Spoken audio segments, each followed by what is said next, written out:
Hey friends, it's Miss Bales. Happy Thursday. I'm so glad that you guys are watching these videos. So, let's start with chapter 3. I started in on Winn-Dixie right away, trying to clean him up first. First, I gave him a bath. I used the garden hose and some baby shampoo. He stood still for it, but I could tell he didn't like it. He looked insulted the whole time. He didn't show me his teeth or wag his tail once. After he was all washed and dried, I brushed him good. I used my own hairbrush and worked real hard at the knots and the patches of fur stuck together. He didn't mind being brushed. He wiggled his back like it felt pretty good. The whole time I was working on him, I was talking to him and he listened. I told him how much we were alike. "See," I said, "you don't have any family and neither do I. I have the preacher, of course, but I don't have a mama. I have had one, but I don't know where she is. She left when I was 3 years old. I can hardly remember her. And I bet you don't remember your mama much either. So, we're almost like orphans." Winn-Dixie looked straight at me when I said that to him, like he was feeling relieved to finally have somebody understand his situation. I nodded my head at him and I went on talking. I don't even have any friends because I had to leave them all behind when we moved here from Whitley. Whitley's up North Florida. Have you ever been to North Florida?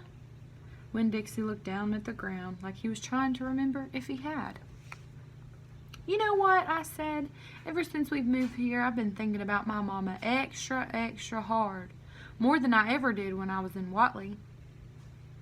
Winn-Dixie twitched his ears and raised his eyebrows. "I think the preacher thinks about my mama all the time, too. He's still in love with her. I know that because I heard the ladies at the church in the Whitley talking about him. They said he's still hoping she'll come back. But he doesn't tell me that. He won't talk to me about her at all. I want to know more about her. I'm afraid to ask the preacher. I'm afraid he'll get mad at me." Winn-Dixie looked at me hard like he was trying to say something. "What?" I said. He stared again. "You think I should make the preacher tell me about her?" Winn-Dixie looked at me hard, and he sneezed. "I'll think about it," I said. When I was done working on him, Winn-Dixie looked a whole lot better.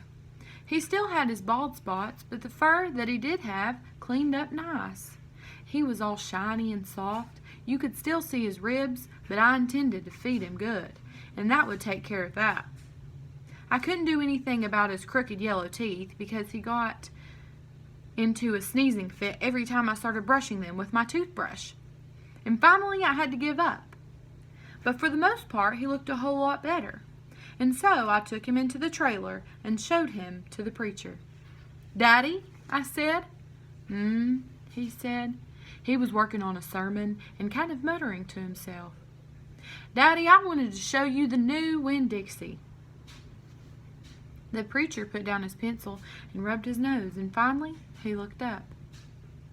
"Well," he said, smiling real big at Winn-Dixie, "well now, don't you look handsome?" Winn-Dixie smiled back at the preacher. He went over and put his head in the preacher's lap. "And he smells nice too," said the preacher. He rubbed Winn-Dixie's head and looked into his eyes. "Daddy," I said, real quick before I lost all the nerve, "I've been talking to Winn-Dixie." "Is that right?" said the preacher. He scratched Winn-Dixie's head. "I've been talking to him, and he agreed with me that since I'm 10 years old, you should tell me 10 things about my mama. Just 10 things, that's all." The preacher stopped rubbing Winn-Dixie's head and held real still. I could see him thinking about pulling his head back into his shelf. "1 thing for each year I've been alive," I told him, "please." Winn-Dixie looked up at the preacher and kind of gave him a nudge with his nose. The preacher sighed. He said to Winn-Dixie, "I should have guessed you were going to be trouble." Then he looked at me. "Come on, Opal," he said, "sit down, and I will tell you 10 things about your mama."